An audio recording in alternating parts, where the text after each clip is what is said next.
Hier dimanche à Dakar, responsables et militants s'étaient donné rendez-vous à Grand-Yoff pour un meeting d'investiture des candidats donc de la grande coalition pour les locales du 23 janvier.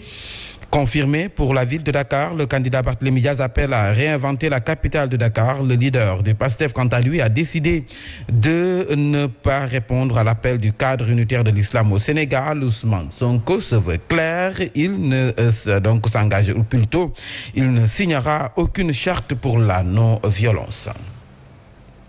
Je vous l'annonçais dans les titres, le maire de la Médina lance des piques à son adversaire et promet une cuisante défaite de la mouvance présidentielle le 23 janvier prochain. Un rassemblement politique Bamba Fall qui affiche la confiance invite les populations à une prise de conscience. Suivons sa réaction. Lorsque la mouvance présidentielle avait 6 ministres à la Médina, 3 DG et des conseillers à la présidence, on les a tous battus. Aujourd'hui, la réalité, c'est qu'ils n'ont plus cette force. Donc, je ne dis pas que nous allons avoir une victoire éclatante, mais je dis que tous ceux qui sont investis sur la liste majoritaire pour cette mouvance présidentielle, eh bien, ils sont sacrifiés parce qu'ils vont perdre lamentablement. Notre principal adversaire a géré des milliards durant des années. Il n'a rien fait pour la Médina. Où était-il pendant les inondations? Où était-il pendant que des bâtiments s'affaissaient à tout bout de champ? Tout ce qu'il fait aujourd'hui comme soi-disant bonne action, c'est juste pour leurrer les populations pour ces élections locales. Élection locale, Macky Sall ne veut pas organiser d'élection en 2022 selon Moussa Tine. Macky Sall est même en train de manœuvrer pour faire reporter les élections législatives. C'est ce qui est inadmissible selon Moussa Tine, donc selon lui, les juges rendent des décisions et que les préfets refusent jusqu'ici de les appliquer. Un aveu d'échec de Macky Sall qui doute de la victoire de son camp. Les propos de Moussa Tine de la coalition Yewwi Askan Wi, tête de liste de Penkyo Andeligue que nous écoutons avec Mbaye Tal Khouma. Macky Sall est en train de manœuvrer pour faire reporter les élections, pas les locales, mais les législatives. Il est inadmissible que les juges rendent des décisions et que les préfets refusent de les appliquer. Dans quelques temps, nous allons avoir des problèmes de confection des listes. On nous dira qu'on n'a plus le temps pour faire les élections locales. Si on n'a pas le temps pour faire les élections locales, ça va impacter sur les élections législatives. Macky Sall ne veut pas faire d'élections en 2022 parce qu'il a peur d'avoir en 2022, parce qu'il a peur d'avoir une majorité aussi au niveau de l'Assemblée nationale. Les gens sont en train de manœuvrer pour qu'il n'y ait pas d'élection législative. Mais ça, c'est inacceptable pour notre pays. Et à partir de maintenant, Thiès va être debout et va combattre toutes ces manœuvres-là qui empêchent une bonne respiration de la démocratie. Les élections locales ne doivent nullement générer des violences, et cela de quelque forme que ce soit. Les candidats et responsables dans les différentes coalitions se doivent aussi de respecter leurs engagements vis-à-vis des populations au lendemain de leur victoire. C'est autour de ces réflexions que les membres du mouvement pour la solidarité et l'unité de feu Mamadou Dia ont échangé lors d'une rencontre de partage et de remobilisation qu'ils ont tenue à Saint-Louis. À Saint-Louis, la correspondance de Babacar Niang.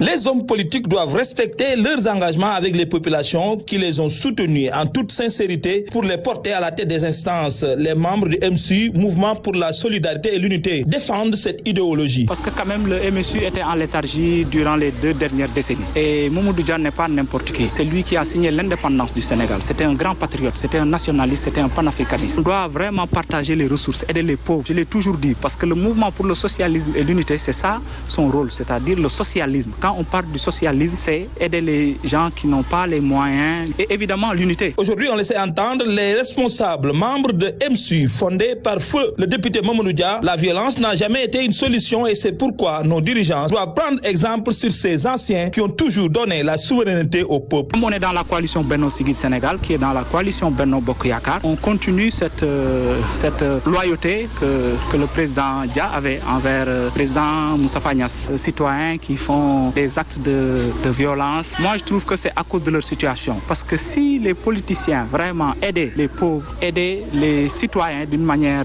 vraiment équitable, je pense qu'ils ne seraient pas dans cette situation. Parce que la pauvreté aussi pousse à agir d'une certaine façon. Un hommage mémorable a été rendu à feu Mamadou Dia et à ses compagnons de lutte qui se sont battus dans le passé pour le triomphe de la liberté et la démocratie. Après Saint-Louis, cap sur Sédhiou, où la tête de liste départementale de Benno Bokk Yakaar, Dr Annette Seck Ndiaye, appelle à un pacte sacré pour une victoire éclatante de leur coalition au soir du 23 janvier prochain. Elle a par ailleurs annoncé la visite imminente du chef de l'État dans le sud du pays, consacrée donc à l'inauguration de nouvelles infrastructures. Dr Annette Seck Ndiaye, que nous écoutons avec Ibrahima Diallo. Nous irons ensemble vers des communes gagnantes, vers un département gagnant, et particulièrement du département de Sédhiou, pour leur dire que je ne ménagerai aucun effort, porté au plus haut niveau, avec tous les responsables politiques ici présents, le plaidoyer de la Casamance pour le développement de notre région. C'est pour moi l'occasion de vous lancer un appel. Le président de la République se rendra en Casamance, s'il plaît à Dieu, et dans notre département dans quelques jours, pour inaugurer justement ces infrastructures et ces édifices pour lesquels, vous le savez, il nous a gratifiés. Je vous demande à tous d'être debout, d'être ensemble et de lui donner ce message fort, ce message d'espoir fort qu'il attend du département de Sédhiou.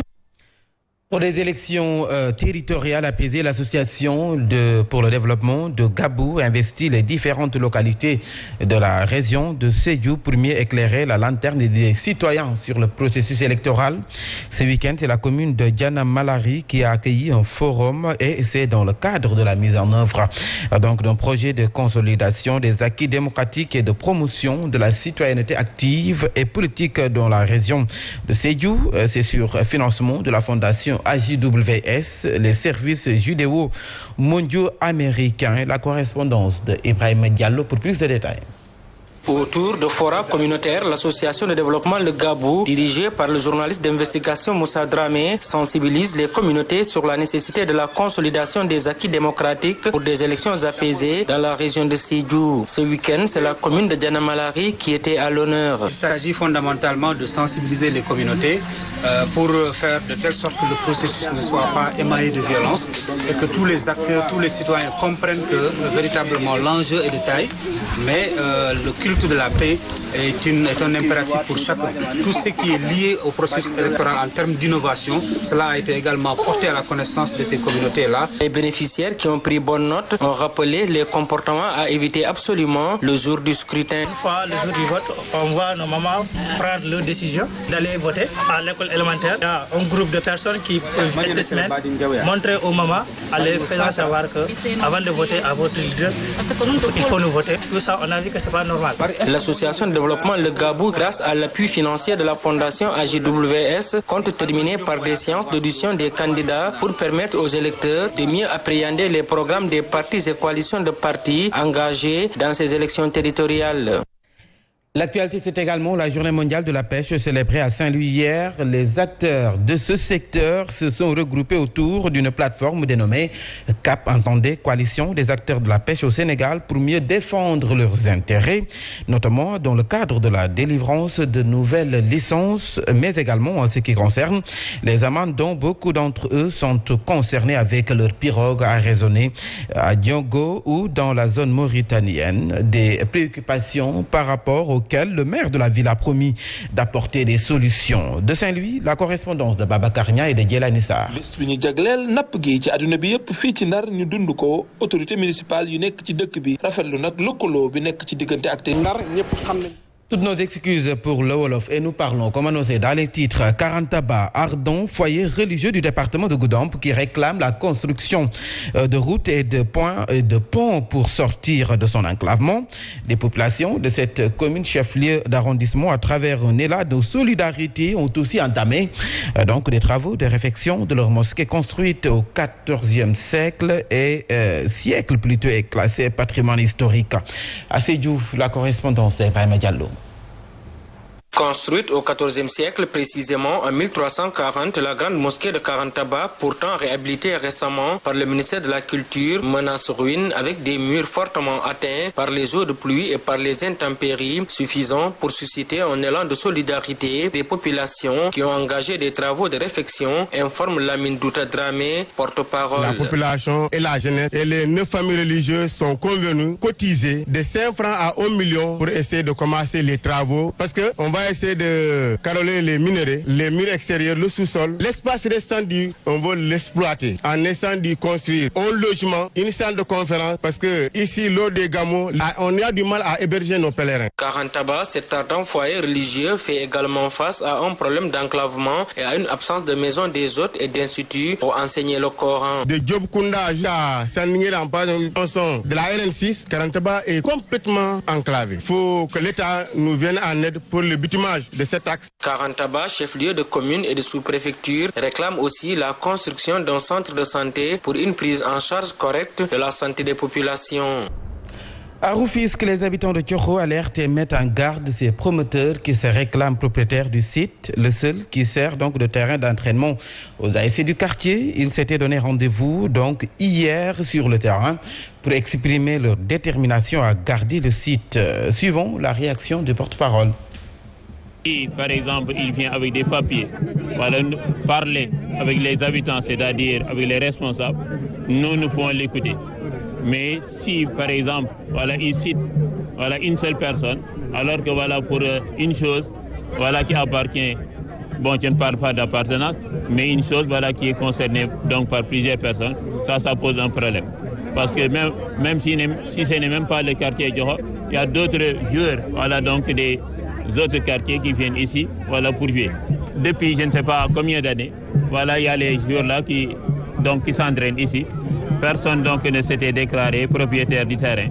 Voilà, donc si lui il vient, voilà, et qu'il cite nommément voilà, une personne pour le traduire en justice, ça devient un problème. Non, nous n'allons pas le laisser faire. Voilà, donc nous sommes prêts à prendre des avocats, voilà, donc pour défendre cette personne. Parce que c'est plusieurs personnes qui sont concernées, donc on ne peut pas nommer une seule personne. Et nous parlons culture à présent avec ce jeune qui se manifeste à travers l'écriture d'un livre sur Rufisque, Bay Adagor, pagué pour ou contre le consensus.